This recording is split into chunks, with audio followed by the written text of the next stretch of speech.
You're on. I'm not speaking. I'm the other sister. And then we'll do it a couple meetings. Yeah. But the one that, look at the memo in the email that went around where you're out there.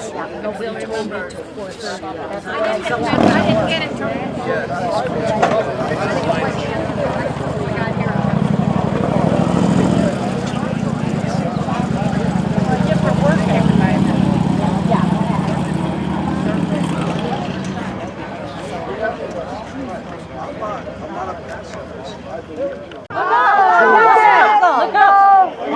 An eagle just flew over. Totally cool. There goes an American eagle. Goosebumps. Oh my God. It was early too, just like the bikes. We had it planned. Nice job, Jerry. Oh my God. Good evening. I can't hear you. Thank you. Momentarily, we're going to have a little rumble in the air. You can hear it coming in now. Hopefully you enjoy the program this evening. It's very helpful.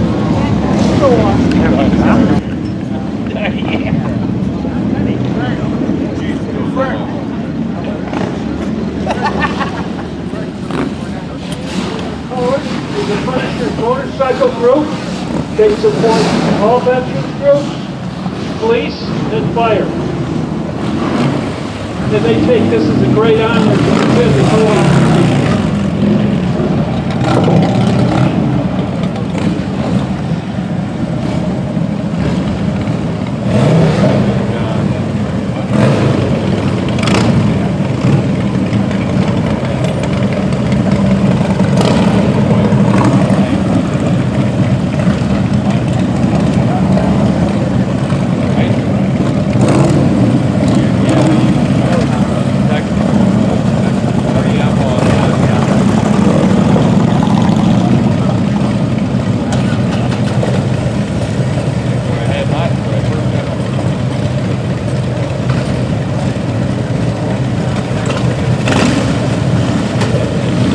Please stand as our colors are raised.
For those of you that don't know, take your seats, please.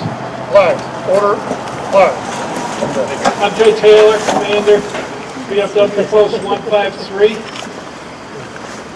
And it's more of an honor to represent all veterans than just Post 153. Everything we do in this community is for veterans, scouts, community affairs, the whole village as a whole.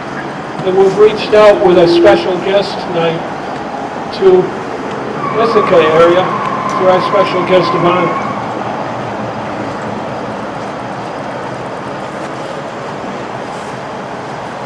Opening prayer, please, with our chaplain.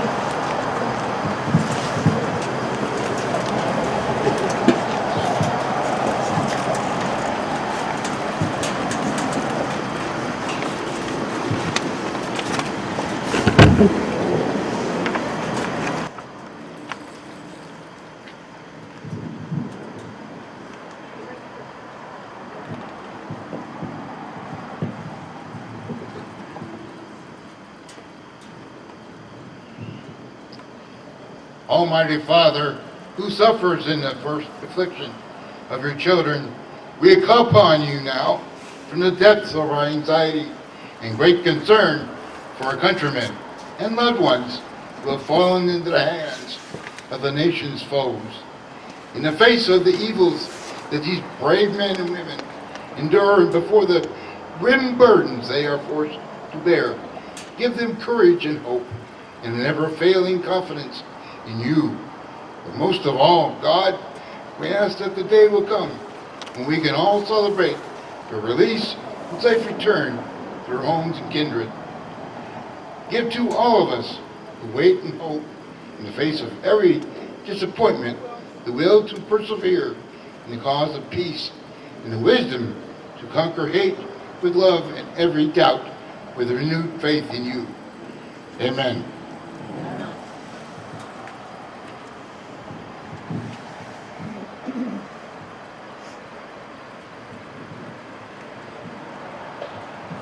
Today, many Americans across the country will pause to remember our U.S. service members who have lost their freedom and, for some, their lives in the defense of our country.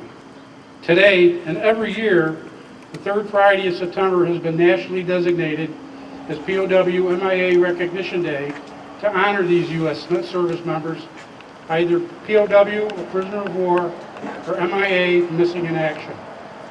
Although today is a designated recognition, these war heroes deserve to be and are remembered and honored each day they are not with us. My thoughts always turn to thousands of Americans who have been captured and killed defending our country. Every one of them are heroes, and they remain heroes.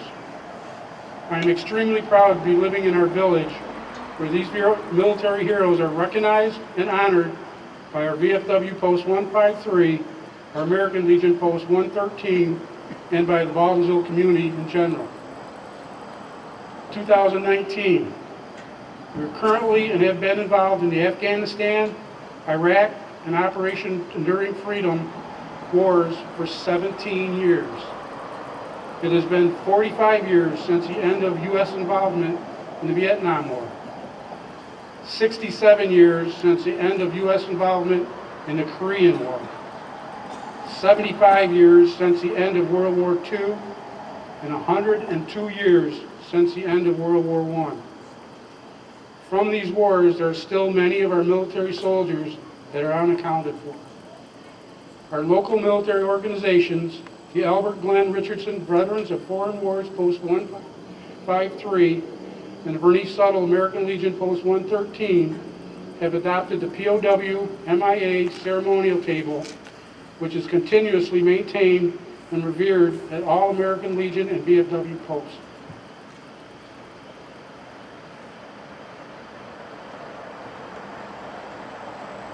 We now have the Scouts help with the symbolization of the POW table.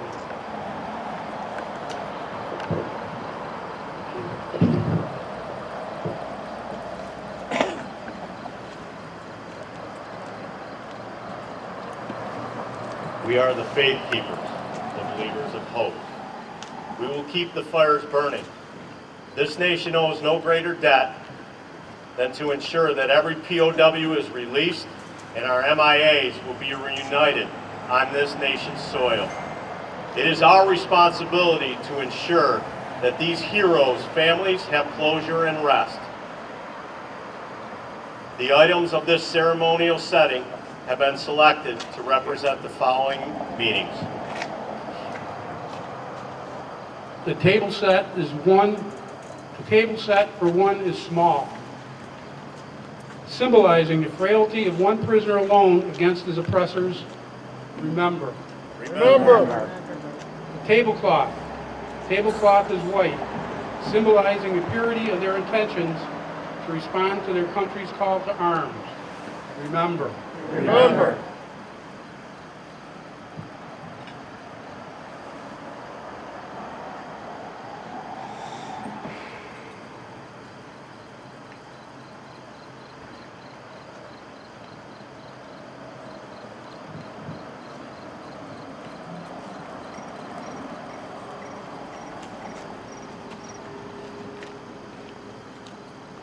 The single red rose displayed in the vase reminds us of the families and loved ones of our comrades in arms who keep the faith awaiting their return. Remember. Remember. The red ribbon tied so prominently on the vase is reminiscent of the red ribbon worn upon the lapel and the breasts of thousands who bear witness to their unyielding determination to demand a proper accounting for our missing. Remember. Remember.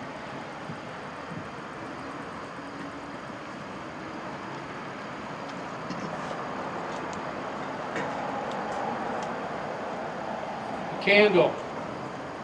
Candle is lit, symbolizing the upward reach of their unconquerable spirit.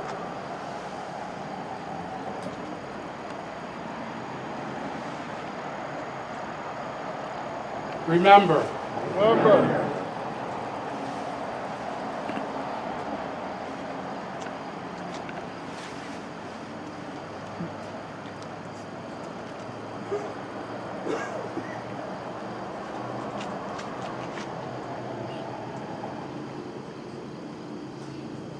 A slice of lemon is on the bread plate to remind us of their bitter fate. Remember. Remember. There is salt upon the bread plate, symbolic of the family's tears as they wait. Remember. Remember.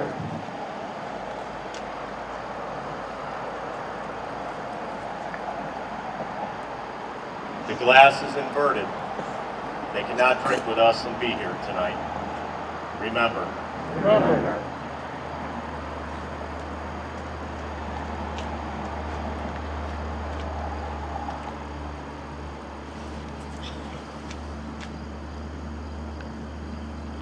The chair is empty.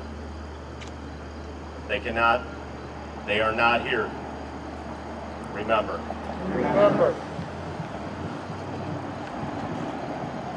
As As of you who served with them and called them comrades, who depended upon their might and aid, relied upon them, for surely they have not forsaken you.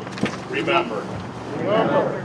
Until the day they come home, remember. Remember. Show your faith and hope that we will always remember.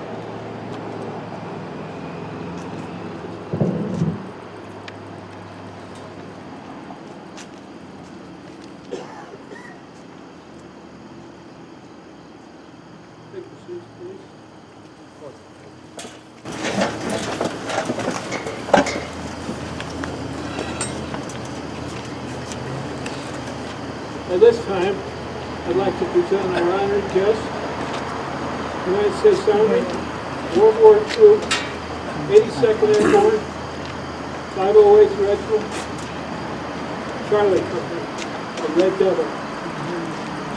Captured 9 days in the building. Bob Noble.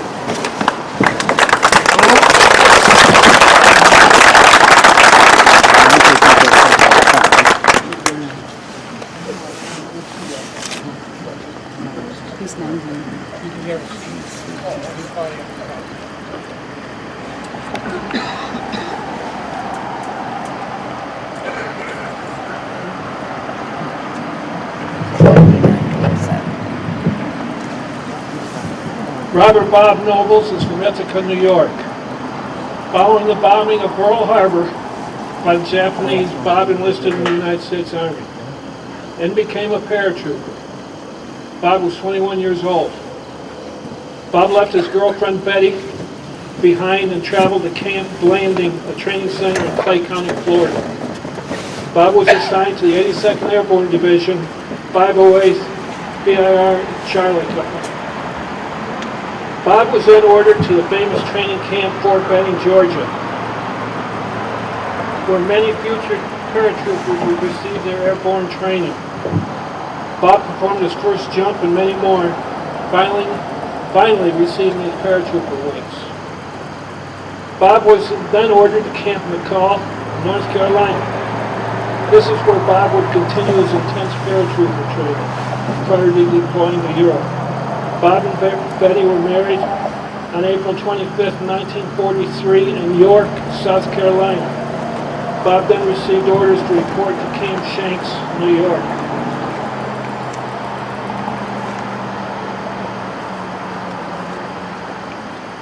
Bob and the unit then shipped out. The 508th Regiment arrived in Northern Ireland and relocated near Nottingham, England. The 82nd Airborne, All-American 508th Red Devils were dropped in Normandy on the evening of June 6, 1944.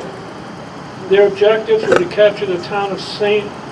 Mer-Eglise, secure crossings of the Merodot River near Lafier, Chef de Pont, and to establish defensive line north from Neuville to Baldwinsville, Plain. And I apologize, I have French blood, but I don't speak it. Bob bailed out in the dark and landed in a field 10 miles from his original drop zone. He finally met with other paratroopers. They tried to find their way, asking the French population for directions. It was difficult to communicate with a language barrier. Bob and his group of paratroopers spent 6 days searching for roads and fighting the Germans in the hedgerows of Normandy.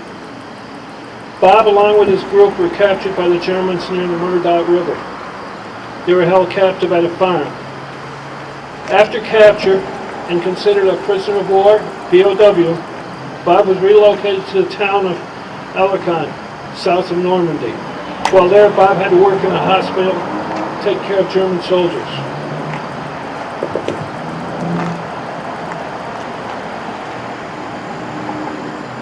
From there, Bob and his comrades were relocated by railroad to Paris and then into Germany. They arrived at a POW camp called the Stalag. From there, they were relocated to Czechoslovakia, where they were forced to work in a coal mine alongside Czech civilian prisoners. The work was difficult and dangerous. They suffered from malnutrition, lack of hygiene, and health care. During their time as POWs, Bob and his comrades received news about the war. The German soldiers never spoke about defeat. Bob and his comrades saw Allied planes flying around the camp. Bob and another soldier felt it was time to escape. They found their way to a nearby farm where the farmer and his family took care of them. By the end of April, the Germans had left the area and the POW camp was liberated by American soldiers. Bob and his comrade met their American liberators and were sent to an army hospital where they learned that the Germans had surrendered on May 7, 1945. Bob returned to the USA and continued his life with Betty. Bob worked for the U.S. Postal Service in Ithaca, New York. Quite a resume. Would you like to speak? Can I answer any questions?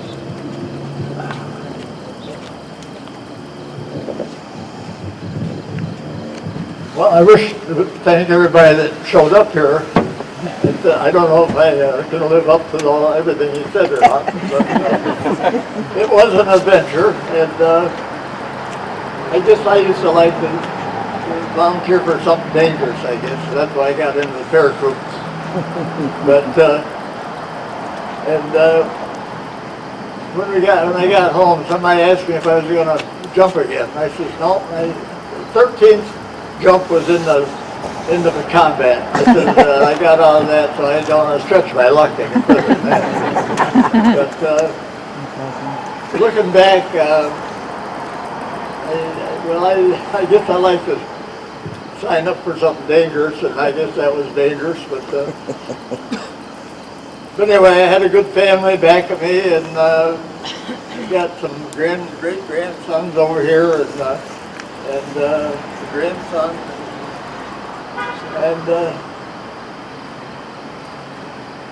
And I finished up my working at the post office, and I enjoyed that, seeing people. And so, looking back, I got to say I was lucky, I guess.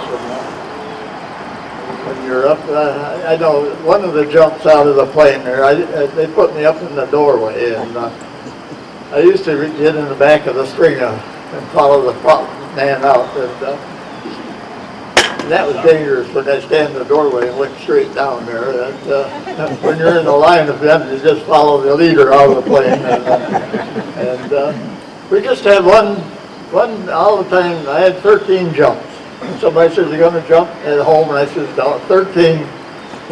That's my lucky number, I guess. And, that's far enough." Yeah, when I went over to Binghamton to enlist, and with another fella, and I enlisted in the paratroops, and he said, "That's too dangerous."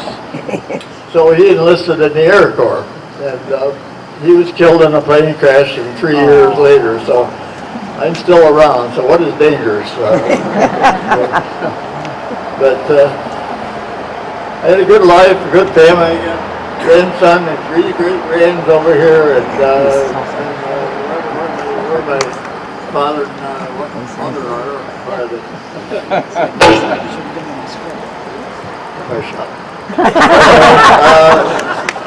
I feel overwhelmed by all the people out there that honor me. I don't feel like I'm worth all that, but I'll take it. Thank you for your service. Thank you. I've had a good life. I worked in the post office, and when I got out to meet the public, and I had 3 children, and my daughter and son Jimmy there is Jimmy Nobles. Everybody know him, doesn't they? Good luck trying to get the mic away from me. But yeah, and Tim there works in the station there, and that's I'm what am I now? I'm 98 now. Is that right? And I still bowl once a week, and I was out trimming the hedges. I got a little tired on that. But anyway.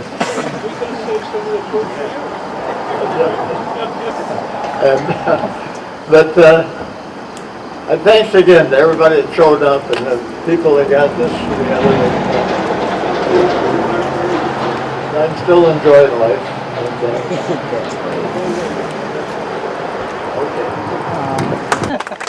Thank you, Dad.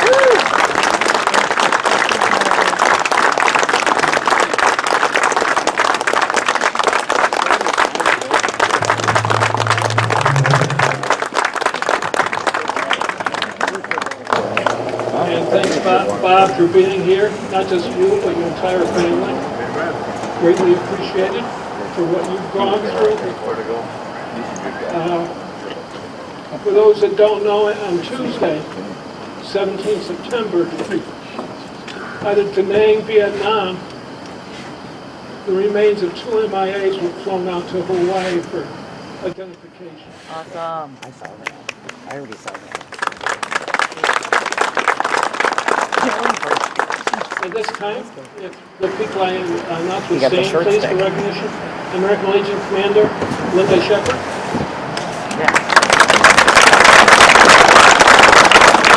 VFW Auxiliary President Marshall Lemdo.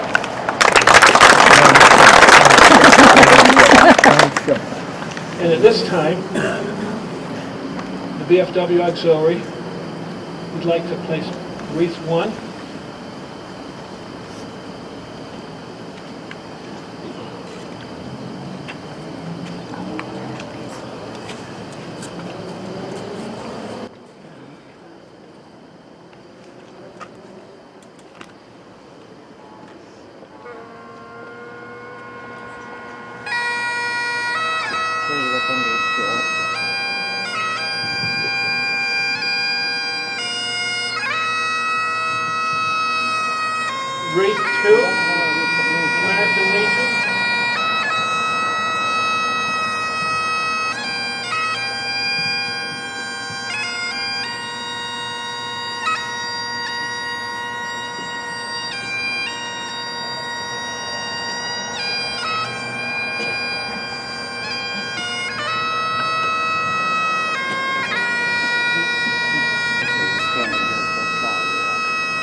the POW wreath. Former Commander Gary Brown, former Commander of the American Legion, Don Collette, and Bob Nobles.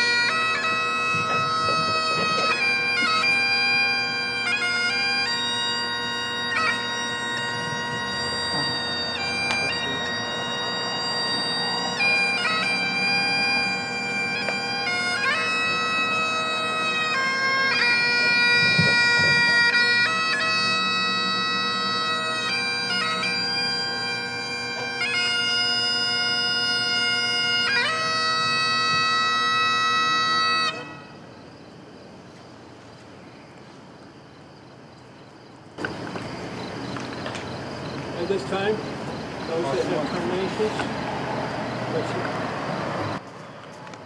those that have carnations, please come forward and place them on the memorial.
Please remain standing for the playing of taps. Reset! Who?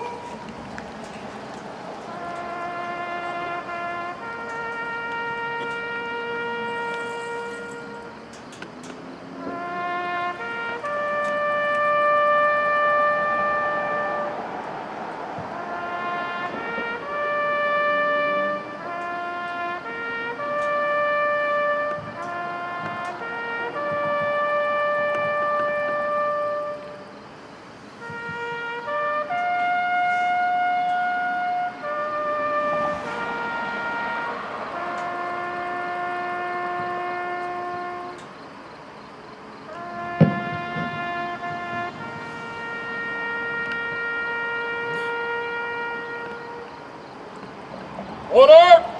Who? Take your seats, please. Flag, order, flag. At this time, I'd like to acknowledge our guests.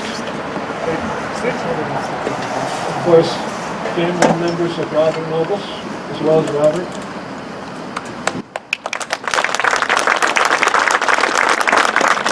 Mr. Michael Lighton, Commander of East Syracuse VFW Post. Edward Rogers, DAB Transportation Manager.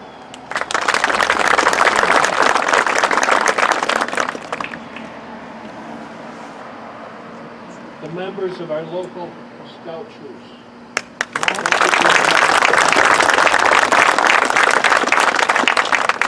They not only help us with this, they're normally working at our breakfast as well. At this time, I'd like the VFW Auxiliary President to come forward. She has a few words to say.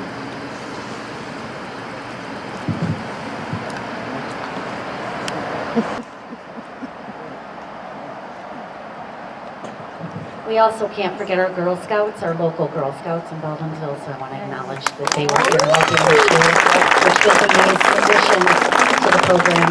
I know.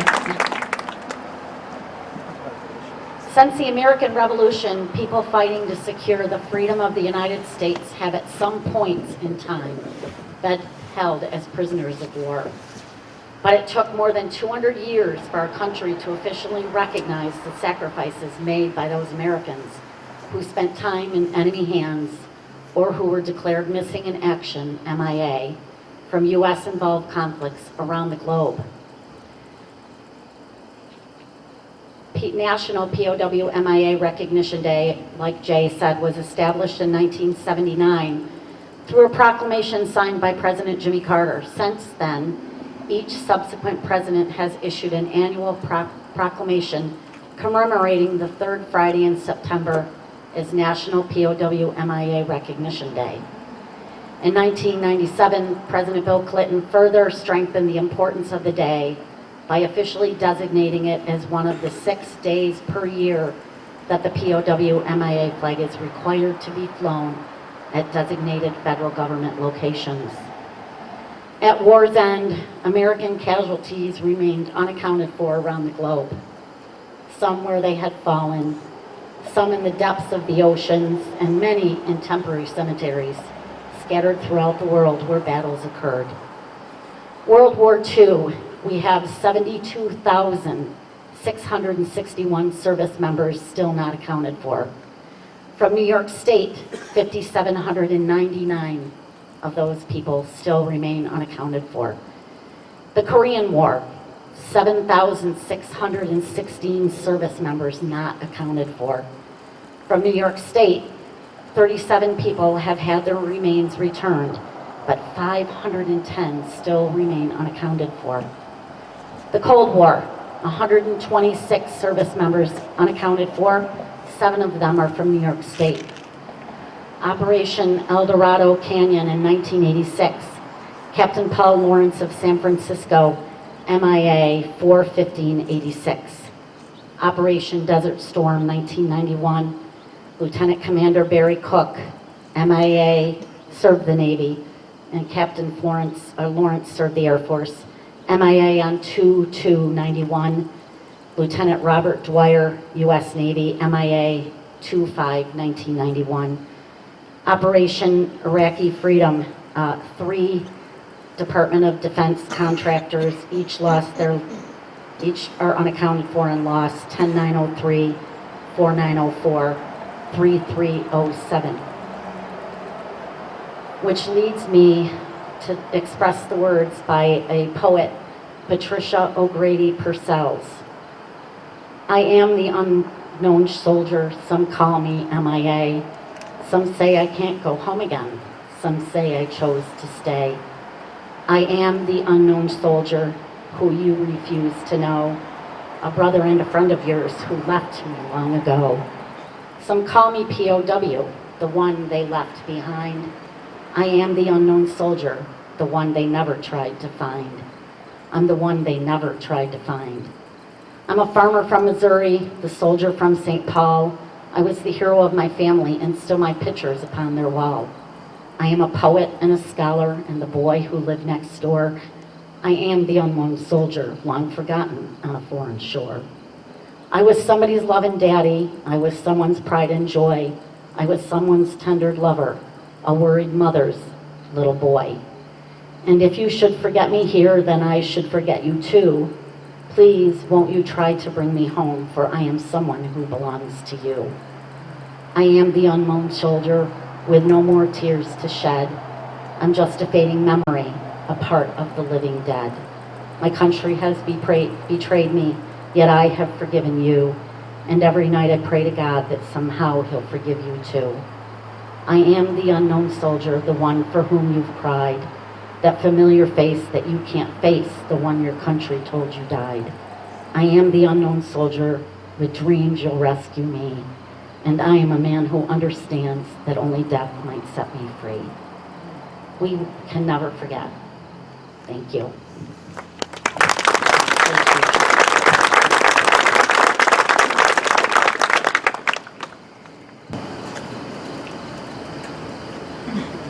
This is a difficult ceremony to go through. And with all of you being here and the participation, it makes it a little easier. Thank you.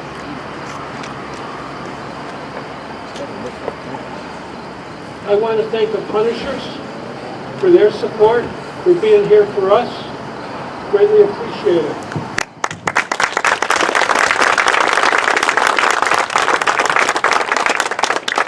The Scouts, and when I say Scouts, I mean boys as well as Girl Scouts as well as Boy Scouts. It's really kind of a shame that we've become a society where we have to differentiate or not differentiate in those ways. Our fellowship with Post 113, the American Legion, the community, the VA. I also want to thank Dennis Bach for being here. Dennis and I go back many years.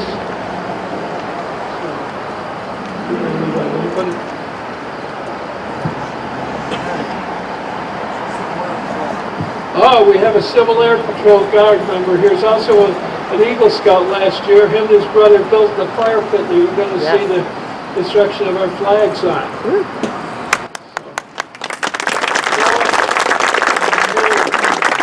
Thanks, man. Appreciate your support.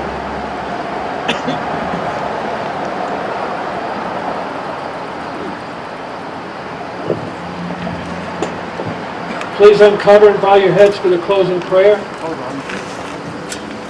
Uncover.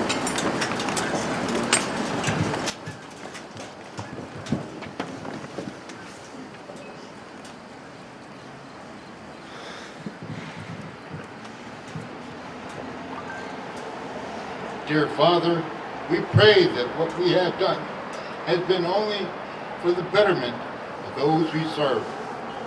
As we prepare to leave, each to go our separate ways, we pray once again for those who are serving and have served our country, that all POWs and MIAs may return to their loved ones and once again to our country. Now, dear Father, keep your POWs and MIAs in your grace, and with thy grace they will all be with us once again. Amen.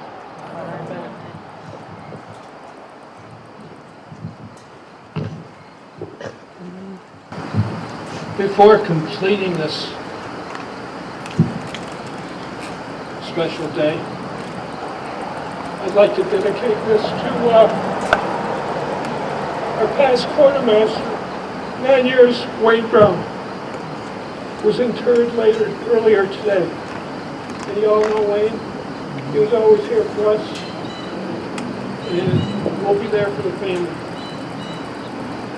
This is the conclusion of the ceremony, and we thank everyone for their attendance today. Please make your way to the pole barn for light refreshments. We'll be making an announcement shortly to gather around the fire pit for the lighting and the burning of the POW MIA watch fire. Thanks for being here.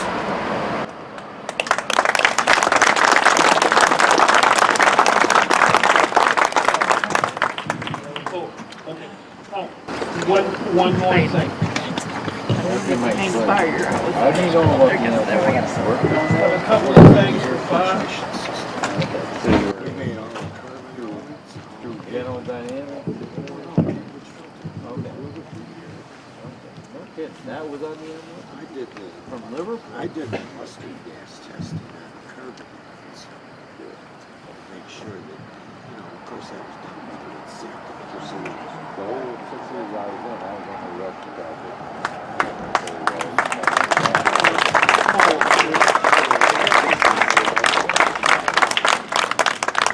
We did a lot of that. Absolutely. The Red Devil, OD in color, of course.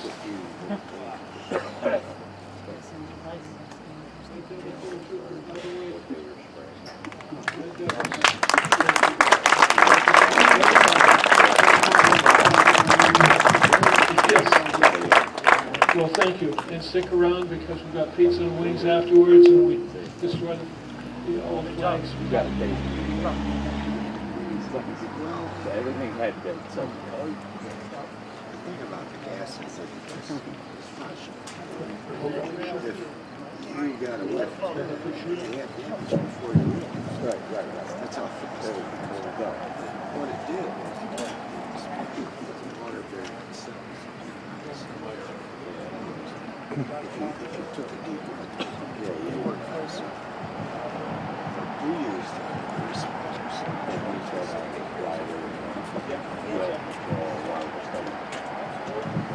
Well, thank you very much for everybody that came. I really enjoyed it. I don't have a uniform on, I got part of it, but I've been over to my son's golf course there today, and I enjoyed seeing a lot of people there. And my grandsons and great-grands, they get a little restless, aren't they? And my daughter-in-law, Sue. Jimmy's, where's Jimmy? Should he go back? Jimmy's over there. But I think, anyway, it was a great occasion, and I appreciate everybody, and I'm ready to go out and list again right now.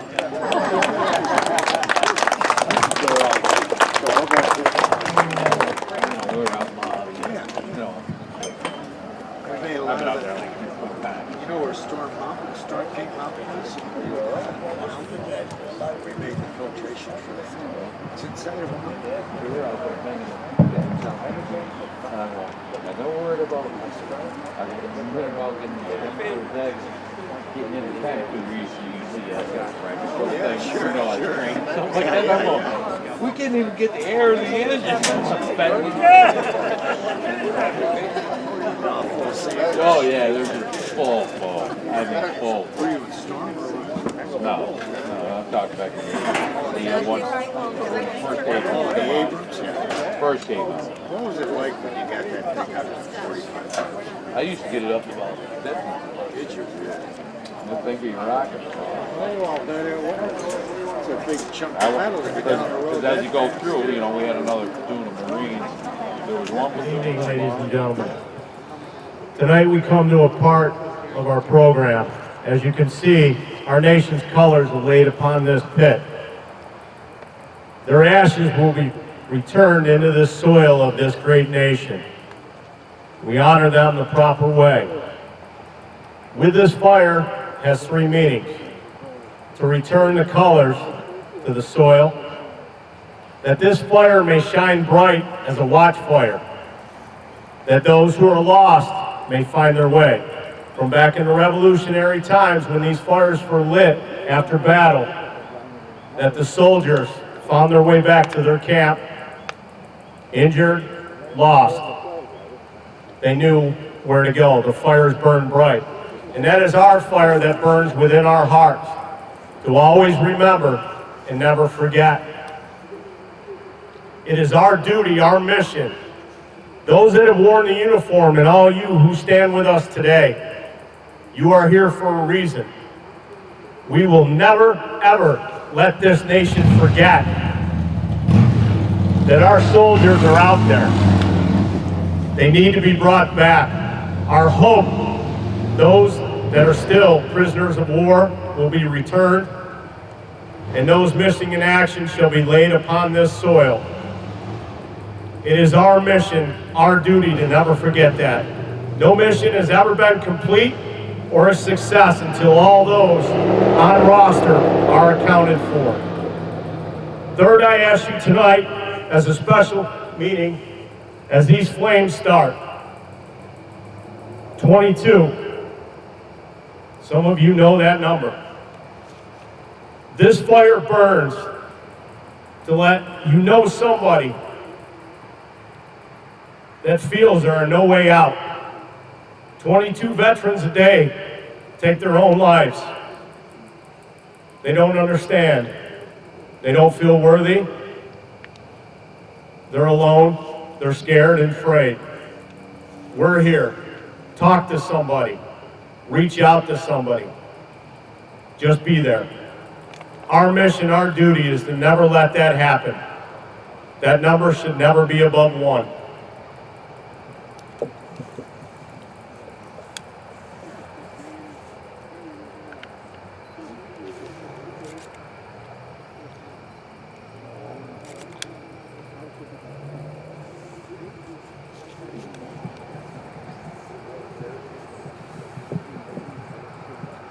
Attempt, up. Present, forward.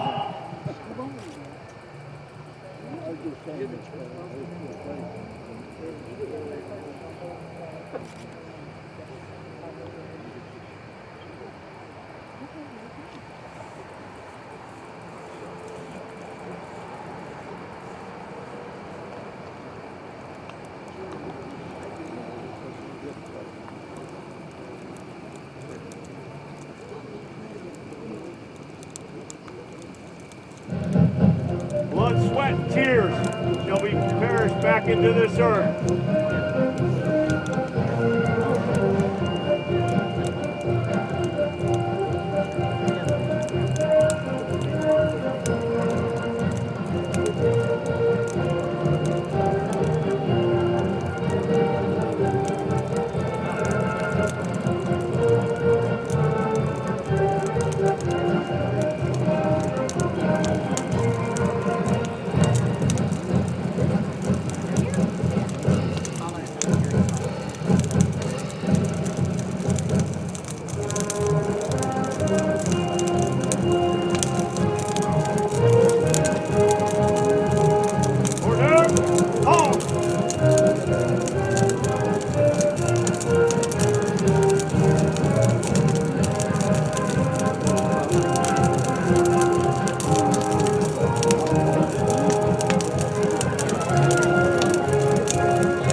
Those who cannot be here with us tonight, raise them up.